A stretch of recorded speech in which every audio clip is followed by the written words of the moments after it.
धमला को हमला।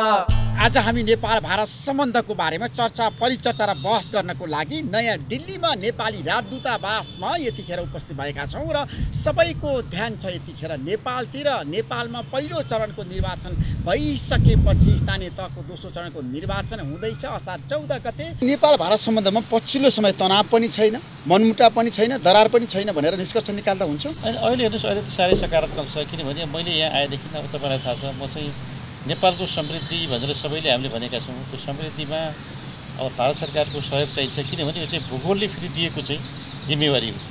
किनभने हाम्रो जति सजिलो दक्षिणतर्फको सिमाना छ नि, अब त्यहाँ अब रेलवे छ, सडक छ, अलिकति विस्तार गर्यो भने, सुधार गर्यो भने धेरै कुरो हुनसक्दछ। त्यस कारण तपाईँहरूले यसलाई चाहिँ ध्यान दिनुपर्दछ। र नेपाल सानो देश भए पनि भारतका उत्पादित सम्पूर्ण वस्तुहरू हामी नेपालमा चाहिँ निर्वाध रूपबाट हामी जान दिन्छौँ, हामीले ग्रहण गर्छौँ। जस्तै भन्दा अब सागसब्जी, फलफुलदेखि लिएर सम्पूर्ण उत्पादन। कहिलेकाहीँ सिमेन्टमा अलिकति समस्या आउँछ, त्यो पनि हामीले अहिलेसम्म हामी दुवै देशको चाहिँ एउटा गुणस्तरको केही समस्या छ, त्यसलाई मिलाएर जानुपर्छ भनेर त्यो अवरोधहरू दिएका छन्। तर नेपालबाट आउँदाखेरि धेरै अवरोध देखिन्छ। तपाईँहरूले सुन्नुभएको छ नि, कहिले भारतबाट यो रोकियो, कहिले अदुवा रोकियो, लसुन रोकियो, होइन, सुपारीको त ठुलो इस्युहरू थियो। हुँदा हुँदा जुटको सम्म कुराहरू भयो, कहिले सर्भिस ट्याक्स लाग्ने, जुन कि हुनु नपर्ने कुरा। अहिले हामीले यसलाई चाहिँ अत्यन्त शान्त मर्यादित कूटनीतिक आधारमा यी कुराहरूलाई भारत सरकारलाई भनेपछि सबै कुराहरू यो चाहिँ हट्दै गएको छ। सिधै हस्तक्षेप गर्यो भने जनगुनासो त नेपाली जनतामा अहिले पनि माइक्रो म्यानेजमेन्ट गर्यो भन्ने थियो। त्यसबाट अब मलाई लाग्छ भारत सरकारमा पनि निकै उच्च तहमा छलफलपछि यो निष्कर्षमा भारत सरकार पुगेको छ कि ठिक छ, त्यस्तो त होइन, कुनै पनि सरकारले त्यसरी अब गर्न सक्दैन। एउटा चाहिँ नेपाल सार्वभौम अब सत्ता सम्पन्न देश भनेर सोभरिनिटीको अब त्यो पक्षलाई नि त्यहाँ चाहिँ अहित हुने किसिमबाट कुनै पनि कारवाही त गर्न सक्दैन, कुनै पनि भूमिका गर्न सक्दैन। तर पनि त्यो आरोप छ भने त्यो कुनै पनि त्यस्तो कुरो नहोस् भन्ने बारे मैले भारत सरकार सचेत देखिन्छ। त्यस कारण नेपालको निर्णय नेपालीले गर्ने हो, नेपालको संसद, नेपालको सरकारले गर्ने हो, नेपाली जनताले गर्ने हो। खालि त्यसमा एउटा के भनेदेखि अब आर्थिक पक्षमा, आर्थिक समृद्धिमा भारत चाहिँ कसरी सघाउन सक्दछ र भारतको साथसाथमा नेपालले पनि आर्थिक प्रगति गर्नुपर्दछ। त्यो सघाउको बाटो चाहिँ के हुनसक्छ भन्ने कुरा छ। र मैले भन्ने गरेको छु उहाँलाई, ठिक छ, हामीले पनि आर्थिक समृद्धि भनेर सबै पार्टी, सबै नेताहरूले भन्नुभएको छ। तर एउटा राष्ट्रिय एजेन्डा चाहिँ हामीले पनि बनाउनु पर्दछ आर्थिक समृद्धिको। त्यो ब्लु प्रिन्टलाई भारतले सघाउ गर्नुपर्दछ भन्दाखेरि अहिले मलाई लाग्दछ जुन सतलजले अरुण 3 को योजना पाएको छ, त्यस्तै जिएमआरको समस्यालाई पनि हामीले भनेका थियौँ छिटोभन्दा छिटो फाइनेन्सियल क्लोजर गर्नुहोस् भनेर। त्यस्तै यहाँखेरि अहिले अब हामीले मन्त्रीहरूको कुरालाई पनि केही समस्याहरू त्यहाँ देखिएका छन्, त्यसलाई पनि समाधान गरेर अगाडि बढ्ने भनेका छौँ। अब होला कि हाम्रो चाहिँ राजमार्गदेखि लिएर धेरै चाहिँ पुराना योजनाहरू अड्केका थिए, त्यो पनि अगाडि बढ्दैछन्। अहिले त्यस कारण चाहिँ के भनेदेखि निकै पोजिटिभ अब उसमा नयाँ दिल्लीको चासो राजनीतिमा होइन, आर्थिक नीतिमा अगाडि बढेको हो पछिल्लो समय। मेरो प्रयास त्यही छ कि किनभने नेपाल अब सोभरिन कन्ट्री तपाईँहरूले मानिसकेपछि नेपालको आन्तरिक समस्याको समाधान गर्ने जिम्मा नेपालीलाई सुनौँ। अब त्यसले गर्दाखेरि अलिकति अब हाम्रा पनि के समस्या छ हेर्नुहोस्, एकाते ताली बज्दैन। अब हामी पनि के भनेदेखि अब हामी यो गर्छौँहरू भनिदिन्छौँ, त्यो नहुँदाखेरि दुःख त लाग्दो हो नि। हामीले नेपालीले भन्नु आफ्नो निर्णय आफैले गर्ने कुरामा अब हामी चाहिँ सचेत हुनुपर्दछ। कुनै पनि हीनताबोध, लघुतावास छोड्नु पर्दछ, नकारात्मक सोच छोड्नु पर्दछ। विगतमा भएका कमी कमजोरीलाई हामीले समीक्षा गर्नु पर्यो, हटाउनु पर्यो र अब हामीले राजनीतिक कुरा भन्दा पनि आर्थिक, सामाजिक र विकासको एजेन्डामा भारतसँग डिल गर्न सक्ने नेतृत्व अहिले छ नेपालमा। होइन छ त, किनभने अहिले फेरि राम्रो कुरो के हो भन्दा नेपालको राजनीतिमा अलिकति कता कता यो जस्तै भ्यालु बेस्ड पोलिटिक्स भन्छ नि, अब नैतिक मूल्य मान्यतामा आधारित राजनीतिमा चाहिँ अलिक खडेरी पऱ्यो, कता कता ह्रास आयो भन्ने थियो। तर अहिलेको जुन किसिमको सत्ता गठबन्धनमा सहज एउटा भनौँ न अब एउटा विश्वासको वातावरण बन्यो, त्यसले गर्दाखेरि यहाँ पनि अत्यन्त राम्रो त्यसको मैले छाप परेको पाएको छु। खास गरेर प्रचण्डजीको चाहिँ जुन अन्तिम अभिव्यक्तिहरू आयो, अब वर्तमान प्रधानमन्त्री अब सामान्य शेरबहादुरजीको पनि अब अभिव्यक्तिहरू आएको छ। हुन त यो सत्ता गठबन्धनको निरन्तरता हुँदाहुँदै पनि यसले एउटा नयाँ आयाम थपेको छ। यसले नयाँ विश्वास चाहिँ कूटनीतिक क्षेत्रमा पनि जगाएको छ। नेपालको एउटा नेताहरूको, पार्टीहरूको प्रति एउटा एकअर्कालाई समझदारी गर्ने, सम्झौता गर्ने, परिणाम नदिने, विश्वास नगर्ने एउटा आरोपहरू थियो नि, त्यसबाट अहिले क्रमशः हामी चाहिँ सुधारको क्रममा अहिले अगाडि बढेका छौँ। यसले राम्रो परिणाम देला हेर्नुहोस्। त्यसमा नेपाल भारत सम्बन्धमा पछिल्लो समय राजनीतिक मुद्दामा नयाँ दिल्लीमा बहस हुन छाडेको हो त? होइन, करिब अहिले तपाईँको त्यस्तो छैन। जुन किसिमको पहिले अलिकति भन्नु न, अब तपाईँहरूले बोलेको कुरा पुरा गर्नुहुन्न, भन्ने एउटा कुराहरू हुन्थ्यो नि, त्यो पनि बिस्तारै अहिले समयले गर्दाखेरि डाइल्युट हुँदै हुँदै गएर नेपालको समस्याको समाधान नेपालीहरूले गर्ने हो। र फेरि प्रजातन्त्रको सबभन्दा एउटा ब्युटी नै के हो भन्दा यो सेल्फ करेक्टिङ सिस्टम किन भन्छ भन्दा निर्वाचनले करेक्सन गर्दै लान्छ। र अहिले हामीले स्थानीय चुनाव भयो भनेदेखि यसले कमसेकम हाम्रो लोकतन्त्रको गणतन्त्रको जग चाहिँ बलियो हुन्छ, स्थापित गर्छ भन्ने कुरामा यहाँ विवाद छैन। भारतमा हेर्नुहोस् यति समस्याहरू छन्, यति जटिल समस्या छन्, त्यसको निरूपण त निर्वाचनबाटै हुन्छ नि त। त्यो कुरो यहाँका नेताहरूले पनि बुझ्नुभएको छ। त्यसो भारतले बुझेको छ अब नेपालमा निर्वाचन हुनुपर्छ, संविधान संशोधन र कार्यान्वयनको एजेन्डा भारतले छोडेको हो त। अब लोकतन्त्रमा आवधिक निर्वाचनको विकल्प छैन, त्यसैले फिल्टर गर्दै जान्छ। जस्तै भन्नु न पोलिटिकल पार्टीका एजेन्डाहरू हुन्छन्, कति हासिल भए ती स्थापित भए, नभएका चाहिँ मुद्दाको रूपमा अगाडि जान्छन्, पछि फेरि परिवर्तन हुँदै जान्छ। संविधान त संशोधन हुन सक्यो होइन त, संशोधन हुन्छ भन्ने कुरा विश्वास भइ नै सक्यो। त्यसले गर्दाखेरि यो कुरामा त्यति विमति छैन। तर निर्वाचन आजको आवश्यकता हो। हाम्रो देशमा स्थानीय तहको निर्वाचन हुनुपर्छ, तिनै तहको निर्वाचन हुनुपर्छ भनेर हामीले भनिरहँदाखेरि नयाँ दिल्लीले मधेस बेस पोलिटिकल पार्टीको सहभागितामा नेपालमा निर्वाचन होस् भन्ने पक्षमा आफ्नो दृष्टिकोण त बाहिर ल्याएको छ नि तपाईँले। दिपकमान उपाध्यायजी, होइन निर्वाचन भनेको त आवश्यकता, अवसर र अब एउटा ठुलो तपाईँको चाहिँ के भनेदेखि नि अब अग्नि परीक्षा यो गर्न सकेनौँ भने फेरि संविधान कार्यान्वयन त हुँदैन।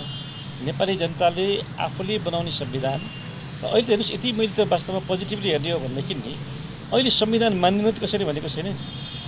तर भारतले अझै पनि नेपालको संविधानको स्वागत गरेको छैन नि। कोही विरोध गरेर सुन्नुहुन्छ? तपाईँले धेरै नेतालाई चिन्नु भएको छ, नारी छाम्नु भएको छ दिपकमान उपाध्यायजी। अहिलेसम्म भारतले भन्नुहोस् त नेपालको संविधान 2072लाई हामीले स्वीकार्यौँ, हामी यसलाई स्वागत गर्छौँ, हामी समर्थन गर्छौँ, स्वागत गर्छौँ भनेर भारतले भनेको छ कि ठ्याक्कै भन्नुहोस् त भारतले नेपालको संविधानलाई स्वीकारेको हो त? उस भए कुनै कुराको पनि त्यसमा प्रतिवाद नगरेपछि, इभोट नगरेपछि अब त्योभन्दा बढी तपाईँले चाहिँ कस्तो सहमति खोज्नुहुन्छ? अरू त हामीले आफ्नो गर्ने हो नि त। नेपालभित्रका समस्याहरूलाई सबैलाई जतिसक्दो बढीभन्दा बढी सबै भन्नु न हामीले चाहिँ राजनीतिक शक्तिहरूलाई, जनताहरूलाई समावेश गरेर एउटा निर्वाचनको माहौल बनाउनुमा हाम्रो नैतिक कर्तव्य दायित्व हो। त्यसमा सरकार लागेको छ। अनि त्यसमा सबैको सद्भाव हामीले जुटाउने हो। त्यसमा हामी किन कसैलाई पनि शङ्का गर्ने? त्यसमा नेपालको संविधानलाई भारतले पूर्ण रूपमा स्वीकार्यो, अब असहमति छैन, असमझदारी छैन। त्यो कुरो त हेर्नुहोस्, जस्तै भन्नु न हाम्रो पहिले प्रधानमन्त्री केपी ओलीजीको भ्रमणको बेलादेखि पनि अब खास गरी राजनैतिक तहको हामीले त्यो बेलाको अभिव्यक्ति सुन्छौँ भने विमति देख्दैनौँ। तर कता कता फेरि भन्नु न कतै व्यवहारमा अनि त्योभन्दा तल्लो तहमा गएर चाहिँ केही मान्छेले शङ्का गर्ने ठाउँहरू छ भन्ने किसिमको टिप्पणी थियो नि, त्यो बिस्तारै अहिले त्यस्तो छैन। अब त्यसलाई हामीले स्वीकार्नु पर्दछ, त्यसलाई हामीले चाहिँ राम्रो मान्नु पर्दछ। र अहिले मैले भने नि हाम्रो समस्याको समाधान हामीले गर्ने हो भन्ने कुरामा कुनै त्यसमा हाम्रो चाहिँ बिचमा संविधान संशोधन गर्नुपर्छ भनेर भारतले किन भनिराखेको छ त पछिल्लो समय? उनीहरूको दृष्टिकोण त परिवर्तन भएको छैन नेपाल नीति त। अनि सुन्नुहोस् न, भारतले भने होइन हामीले भने हो नि त। संविधान संशोधन भन्ने कुरा त संविधान जारी गर्ने बेलादेखि नै संविधानमा तपाईँ रेकर्ड पल्टाएर हेर्नुहोस् होइन। यो चाहिँ के भनेदेखि अब गतिशील दस्तावेज हो। हामीले खास गरेर सबै पार्टीका सांसदहरूले दिएको मेमोरेन्डममा, नेताहरूले गरेको चाहिँ अभिव्यक्तिमा र सरकारको निर्णयमा पनि हामीले अब यो संविधान संशोधन गर्छौँ भनेर भनेका हौँ। त्यही अन्तर्गत नै हो त, त्यसैले अरूले किन दोष दिने? तर भारतीय प्रधानमन्त्री नरेन्द्र मोदी नेपाल जाँदाखेरि तपाईँलाई थाहा छ उहाँले सबैको अपनत्व हुनुपर्छ नेपालको संविधानमा, सबैले स्वीकार्ने सर्वस्वीकार्य हुनुपर्छ नेपालको संविधान भनेर भारतीय प्रधानमन्त्री नरेन्द्र मोदीले बोलिसकेपछि नेपाल भारत सम्बन्धमा त्यतिखेर जुन किसिमको बहस भएर नेपालको संविधान आजको दिनसम्म भारतले छ नि विदेश मन्त्रालयले अहिलेसम्म वेलकम गरेको छैन। यसलाई हामीले के भने अलिक सकारात्मक रूपबाट नि हो, सर्वस्वीकार्य भन्ने कुरो त विश्वमा नि त्यो असम्भव कुरो हो। यसलाई हामीले जति सकेको स्वीकार्य बनाउँदै जाने हो। जुन किसिमको पहिले अलिकति तपाईँको रिजनमेन्टहरू थिए अहिले डाइल्युट हो। जस्तै भन्नु न उपेन्द्र यादवजी अब विजयजीको प्रधानमन्त्री नै हुनुहुन्छ होइन। त्यस्तै धेरै दलहरू अहिले निर्वाचनमा सरेक छन्। असन्तुष्ट पक्षलाई पनि विश्वासमा लिनुपर्दछ। हामीले पहिले गरेका कमिटमेन्टहरूलाई हामीले विश्वासको वातावरण बनाएर उहाँहरूको पनि विश्वास लिनुपर्दछ। यो चाहिँ राम्रो पक्ष हो। किनभने हाम्रो सानो चुकले पनि फेरि भोलि गएर कुनै द्वन्द्वको अवशेष नरहोस्। देशमा एउटा हामी अब प्रगतिको बाटोमा खास गरेर समृद्धिको बाटोमा बढ्नको लागि शान्ति र स्थिरता अत्यन्त जरुरी छ। त्यो कुरो जनताले चाहेका छन्।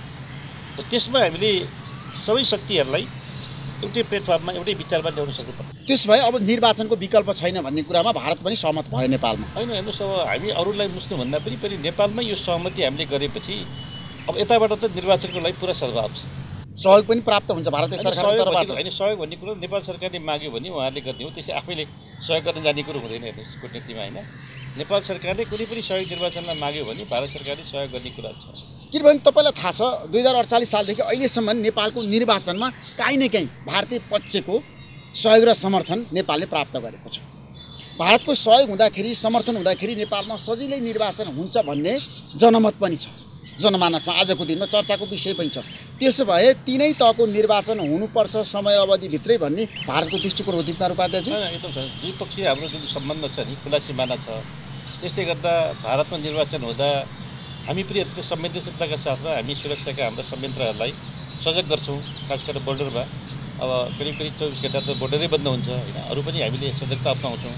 त्यस्तै त्यो किसिमको चाहिँ भारतको पनि हामीलाई चाहिँ सहयोग अपरिहार्य हुन्छ, किनभने हामीले खुला सिमाना छ नि त। त्यसले गर्दाखेरि शान्ति सुरक्षा एउटा सानो घटना पनि भयो भनेदेखि असिलो हुन्छ।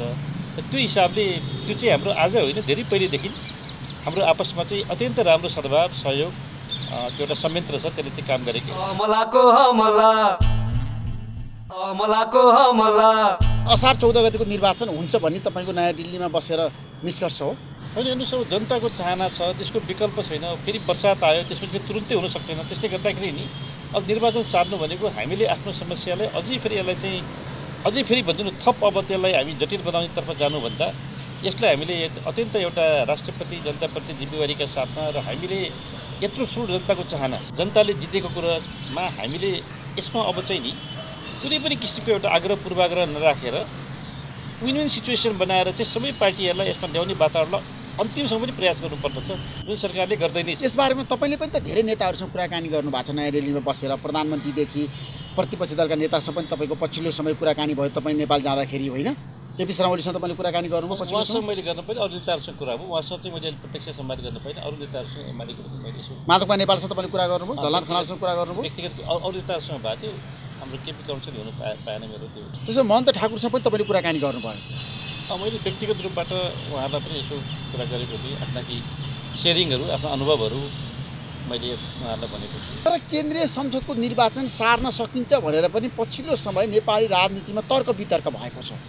2074 साल माघ 7 गतेसम्म यदि निर्वाचन हुन सकेन भने 1 वर्ष व्यवस्थापिका संसदको म्याद थप्नको लागि गृह कार्य भएको छ, दलहरूको बिचमा छलफल भएको छ भनेर नेपाली राजनीति बजारमा पछिल्लो समय एउटा बहसको विषय भएको छ। दीपनारायण उपाध्यायजी, तपाईँ के चाहनुहुन्छ? अहिलेको अवस्थामा नेपालमा निर्वाचनको मिति सारेर व्यवस्थापिका संसदको म्याद थप्नु उचित हुन्छ? त्यसमा म प्रवेश नगरौँ ऋषिजी। हेर्नुहोस्, त्यो अब सरकारको राजनीतिक पार्टीहरूको आफ्नो आन्तरिक कुरा हो। तर अब एउटा एज ए सिटिजन यहाँबाट मैले हेर्दाखेरि अब अहिले अलिकति जस्तै भनौँ कार्यपालिका न्यायपालिका र व्यवस्थापिकाको बिचमा पनि कता कता शक्ति सन्तुलनमा केही न केही त्यहाँ समस्याहरू देखिएका छन् र केही कुरा न्यायपालिकाले बोलि पनि सकेका छ। त्यसले गर्दाखेरि अब सम्बन्धित सबै हाम्रा अब राजनीतिक पार्टीहरू नेताहरूको सरकारको ध्यान जानेछ भन्ने मात्रै म भन्न चाहन्छु। त्यसबारे मैले प्रवेश गर्नु। नेपाल भारत सम्बन्धको कुरा गर्दाखेरि 1950 को सन्धिदेखि खुला सिमानाका कुरा छन्, कालापानीका सुस्ताका विषयवस्तुहरू छन्, मुद्दाहरू छन्। त्यो सदाको लागि कहिलेसम्म समाधान होला? अब हेर्नुहोस्, एउटा अरू चाहिँ अहिले डिजिटल म्याप चाहिँ करिब तयार भएको छ होइन, पुरो हाम्रो मेचीदेखि महाकालीसम्मको खालि 2टा हाम्रो चाहिँ सुस्ता र कालापानी बाहेक त्यो चाहिँ सचिव स्तरमा छलफल गरेर टुङ्गो लगाउने भनेर भनिएको छ। अब त्यसलाई पनि हामीले अब सधैँभरि यत्तिकै राखेर जस्तै भनौँ न कहिलेकाहीँ दुर्घटना हुन्छ। अब केही महिना अगाडि मात्रै पनि महाकालीमा दुर्घटना भयो। त्यस्तो दुर्घटना हुन नदिनको लागिलाई चाहिँ हामीले अब ती कुराहरूलाई चाहिँ टुङ्ग्याउँदै जानुपर्दछ। अब त्यसको लागि पनि मलाई लाग्छ कूटनीतिक पहल अब नेपालले पनि गर्नुपर्दछ र भारतले पनि गम्भीरताका साथमा यसलाई अब टुङ्ग्याउनु पर्दछ।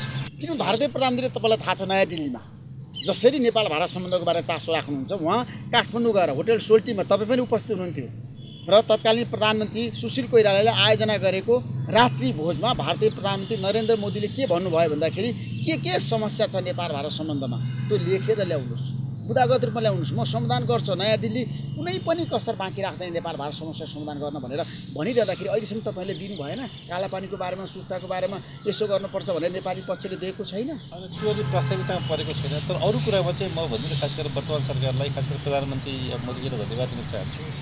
हामीले भन्नु न अब पुराना सन्धि सम्झौतामा जस्तै म आएपछि नेपालले चाहिँ अब पुरानो अब हाम्रो सम्झौता अनुसारले पनि बिजुली पानी पाएन भनेर मैले भन्ने गरेको थिएँ।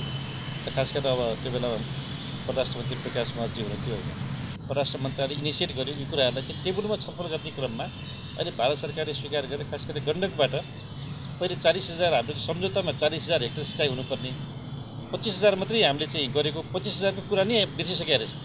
नेपालले पनि बिर्सिएको रहेछ। अहिले गएर बल्ल त्यो कुरोलाई स्मरण गरेपछि नेपालले छिटोभन्दा छिटो डिपिआर बनाएपछि भारत सरकारले त्यो चाहिँ प्रबन्ध गर्ने भनेर भएको छ। त्यस्तै धेरै इस्युजहरूमा मैले भन्न खोजेको नि हामीले त टेबलमा भन्नु पऱ्यो नि अत्यन्त शान्त मर्यादित हिसाबले कूटनीतिक हिसाबले हाम्रो कुराहरू जुन तपाईँले भन्नुभयो सप्रमाण राखेपछि भारतले चाहिँ अहिले चाहिँ एकदम सकारात्मक हिसाबबाट त्यसलाई चाहिँ नयाँ दिल्ली पोजिटिभ छ पछिल्लो समय। म तपाईँ अहिले त मैले तपाईँलाई भने जस्तै हाम्रो व्यापारमा धेरै नोटिफिकेसन निस्केर चाहिँ अवरोध आउँछ। हामी यो चाहिँ अन्याय भयो गलत भयो हुनु नपर्ने कुरो हो। जस्तै WTOले होइन हाम्रो चाहिँ नेपाल भारतको सन्धिले यो हुनु नपर्ने कुरो भने फेरि उहाँले फेरि त्यसलाई चाहिँ रिभिजिट गर्नुहुन्छ फेरि त्यसलाई आफै अर्को सूचनाबाट हटाइदिनुहुन्छ। यो चाहिँ भइरहेको छ। त्यो राम्रो सङ्केत हो। अहिले पनि नेपालको चाहिँ आवश्यकता के हो नेपालले चाहिँ भनौँ आफ्नो चाहिँ यो डेभलपमेन्टको एजेन्डा के हो भन्ने बारेमा त नेपाल सरकारले माग नगरिकन उहाँले सोझै गरेर गर्दा मिल्यो नि त सोभरेन कन्ट्रीमा। त्यो बारेमा हामी गृह कार्य गर्दैछौँ। हामीले छिटोभन्दा छिटो त्यसमा सीमाको समस्या कहिलेसम्म समाधान हुन्छ दिपकुमार उपाध्यायजी? अब त्यो कालापानी र सुस्ताको चाहिँ समस्याको बारेमा अझै हामीले गृह कार्य गर्नु भएको छ नि तपाईँहरू? होइन हामीले भन्दा पनि सचिव स्तरबाट गर्ने भन्ने भएको हुनाले अब त्यसलाई अलिकति समय पनि नभएर पनि होला होइन। त्यसबारेमा अलिकति जुन पटक अब अलिकति गहन त्यसको छलफल अध्ययन अब त्यसको एजेन्डामा चाहिँ हामी प्रवेश गर्न सकेका छैनौँ। त्यो गर्ने बारेमा तयारी गर्नुपर्दछ। अरू चाहिँ धेरै अलि प्रगतिहरू भएका छन्। त्यसमा 1950 को सन्धिको बारेमा पनि अब भारतीय पक्ष लचिलो भएको छ तपाईँलाई थाहा छ? एकदम लचिलो छ। त्यसमा प्रभुत्व समूहको बैठकमा भारतीय आधिकारिक रूपमै भनेको छ यो सन्धिलाई हामी परिमार्जन गर्न तयार छौँ भनेर। यो सन्धि खारेज हुन्छ कि परिमार्जन हुन्छ? अब त्यो त नेपालको चाहना के हो भन्ने बारेमा त हाम्रो दृष्टिकोण भन्नु पऱ्यो नि। नेपालमा अब यसमा भन्छ नि विविध किसिमका आफ्ना दृष्टिकोणहरू छन्। त्यसमा हामीहरूको चाहिँ प्रबुद्ध समूह अत्यन्त पाको मानिसहरू हुनुहुन्छ। उहाँहरूले चाहिँ राम्रो गृह कार्य गर्दै हुनुहुन्छ र उहाँहरूले यी सबै कुराहरूको चाहिँ भन्छ अब एउटा आफ्नो चाहिँ अब मलाई लाग्छ स्टेक होल्डरसँग पनि उहाँहरूको छलफल गरेर एउटा आफ्नो सोच आफ्नो दृष्टिकोण नेपाल सरकारलाई उहाँले सिफारिस रूपमा दिनुहुन्छ। अझै उहाँहरूको चाहिँ कार्यविधि बाँकी छ। त्यसपछि यसको समाधानतर्फ यो पनि जान्छ। तर नेपालको चाहना अनुसारले गर्छौँ भन्ने कुरामा भारतको कमिटमेन्ट छ। नेपालको चाहना त 1950 को सन्धि खारेज हुनुपर्छ भन्ने पनि छ नि जनमत? नै ठ्याक्कै त्यसै छैन नि त। एउटा त्यो छ भने एउटा चाहिँ होइन त्यसलाई त्यसबाट पर्न सक्ने सम्भावना अरू के असर छन् अध्ययन गरेर मात्रै यो कुरा बोल्नु भन्ने पनि छ। तर जे होस् न अब हाम्रो परराष्ट्र नीति जनमुखी हुने कि नेसनल इन्ट्रेस्टमुखी हुने कि आजको दिनमा भारतमुखी हुने भन्नुहोस् त तपाईँ? होइन हेर्नुहोस् अब हिजोको कुरा होला। अब आज हेर्नुहोस् समयको अब गतिले यति फड्को मारिसकेका छ नि हामीले समयको गति अनुसारको हाम्रो मती बनाउन सकेनौँ भने यसले कसलाई क्षति हुन्छ? हामीलाई क्षति हुन्छ। यो कुरो त हामीले बुझ्नु पऱ्यो। त्यसमा हेर्नुहोस् कुनै पार्टी कुनै नेता कुनै बुद्धिजीवी भन्ने कुरा छ र त्यसको हामीले हेर्नुहोस् समग्रमा देशको परिस्थितिलाई अब हामीले मूल्याङ्कन गर्ने र समग्र देशको हित जस्तो नेपाली जनतालाई छिटोभन्दा छिटो कसरी एउटा दिगो शान्ति स्थिरता र आर्थिक समृद्धिको बाटोमा लाने बारेमा त हाम्रो सहमति हुनै पर्यो। तर सन्तुलित कायम गर्न सकेनौँ नि हामीले पछिल्लो समय नेपाल भारत सम्बन्धमा नेपाल चीन सम्बन्धमा किन यस्तो हुन्छ? होइन पहिलेभन्दा धेरै सन्तुलित छ धेरै सन्तुलित छ। अब त्यो चाहिँ मैले भने नि हामीले ज्ञानले अनुभवले हामीलाई पनि त धेरै कुराहरूमा अलिकति अब सिक्ने अवसर दिएको छ। सिक्दैछौँ सिकेर दृष्टिकोण बन्दैछ। म चाहिँ यसमा आशावादी छु। हेर्नुहोस् नेताहरूको पनि पहिलेको भन्दा बिस्तारै अलि चुनावले गर्दाखेरि अलिकति बढी हल्ला त हुन्छ। चुनावमा त अब भोट घट्ने बढ्ने हिसाबले पनि हाम्रो अभिव्यक्ति आउँछ। त्यसलाई मैले यहाँ त्यही भन्छु तपाईँहरूले यसलाई चाहिँ चुनावको बेलासम्म कुनै कुरो पनि त्यसरी नलिनुहोस् भन्छु। किन चुनावमा त अब आफ्नो भोट घट्ने बढ्ने हिसाबले कसले के अभिव्यक्ति दिन्छ त्यसमा ध्यान नदिउँ। तर नेपाल र भारतको सम्बन्ध या भनौँ नेपालको अन्तर्राष्ट्रिय सम्बन्धको बारेमा निकै ठुलो अब परिमार्जन निकै ठुलो एउटा अलिकति भनौँ हामी पनि अब त्यसमा सचेतनाका साथमा अहिले दृष्टिकोण चाहिँ बन्दैछ। दिपकुमारजी अब हामीले आर्थिक नीति कूटनीति कुरा गर्दाखेरि भारतीय पक्षको एउटा भनाइ छ। उनीहरू के भन्छन् भन्दाखेरि हामी नेपाललाई सक्दो सहयोग पनि गरिरहेछौँ समर्थन पनि गरिरहेछौँ नेपालको उन्नति चाहन्छौँ प्रगति चाहन्छौँ तर नेपालमा जहिले पनि भारत विरोधी गतिविधि किन भइरहेको छ भनेर उनीहरूले धेरै पटक भनेका छन्। तपाईँसँग यसबारेमा कुरा भएको छैन? होइन हेर्नुहोस् म त उहाँहरूलाई भन्छु कि अब त्यो चाहिँ के भने मिडियाका कुराहरूमा त्यति नजानुहोस् भन्छु मैले। किनभने हेर्नुहोस् सद्भाव त जनताको सद्भाव त यति छ। हेर्नुहोस् भारतमा नेपालप्रति नेपालमा भारतप्रति पनि त्यो नभएको होइन। बिचमा अब मान्छेलाई एकदम ठुलो अब तपाईँको पीडा छ। यहाँ त भन्छ नि भन्दैन हिजो तपाईँको भन्दैन पैसा तिर्दा मान्छेले ग्यास नपाउने अब सारा हाम्रो पेट्रोलियम प्रोडक्सन भएर चाहिँ जनजीवन ठप्प भयो होइन। अस्पताल बन्द भए स्कुल बन्द भए अनिखेरि अब घरमा चाहिँ ग्यास नभएपछि नि हाहाकार थियो। अनि त्यो बेलामा चाहिँ दुःख व्यक्त गर्दाखेरि त्यसलाई चाहिँ नेगेटिभिटी भन्नु भएन। त्यसलाई तपाईँहरूले पनि लेसनको रूपमा लिएर आइन्दा यस्तो नहोस्। मलाई खुसी लागेको छ अहिले नेपाल आइल निगम र हाम्रो भारतीय आइल निगमको बिचमा बल्ल राम्रो सम्झौता भएको छ। अब कहिले पनि म नेपाल आइमा भनेको छु प्रबन्धन मिलाउनुहोस्, पैसा तिरेर अभाव नहोस्, लाइन बस्नु नपरोस्, त्यो त हाम्रो काम हो नि। यस्ता कुरामा हेर्नुहोस् हामीले के भने हिजोको कुरालाई पास गरेर सिक्नुपर्छ र आइन्दा दिनमा हामी पनि कुशल हुनु पर्यो। जस्तै अब पावर ट्रेडको कुरा छ, अहिले नेपालमा हामीले जति उद्योगलाई बिजुली चाहिए पनि अहिले करिब 3000 मेगावाट बिजुली भारतले बङ्गलादेशलाई बेच्छ।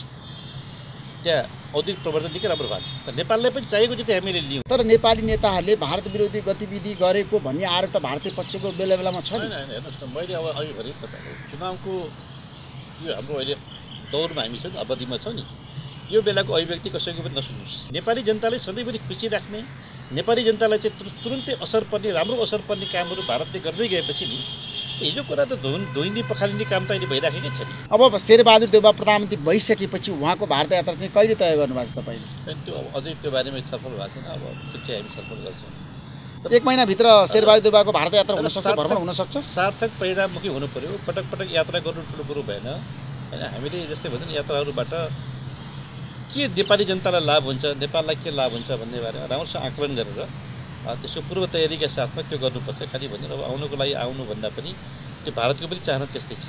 नेपाली जनतालाई के गर्यो भनेदेखि जनताहरूलाई प्रत्यक्ष लाभ हुन्छ, जनताहरू खुसी हुन्छन् भन्ने कुराको चाहिँ जिज्ञासा उहाँले राख्नुभएको छ। त्यसमा हामीले खास गरेर यसलाई अलिकति कूटनीतिक आफ्नो चाहिँ एउटा शान्त वातावरणमा त्यसको छलफलहरू पनि हामी अगाडि बढाउँछौँ। भारतीय प्रधानमन्त्री नरेन्द्र मोदी 2 पटक नेपाल जानुभयो प्रधानमन्त्री भइसकेपछि। एउटा उहाँको राजकीय भ्रमणमा, अर्को चाहिँ सार्क शिखर सम्मेलनमा उहाँको जुन किसिमको राम्रो सम्बन्ध जनताको बिचमा पनि भएको थियो। अब फेरि भारतीय प्रधानमन्त्री नरेन्द्र मोदी नेपाल भ्रमण गर्न लाग्नु भएको। अब यसो छ हेर्नुहोस् ऋषिजी, सत्य हुन्छ।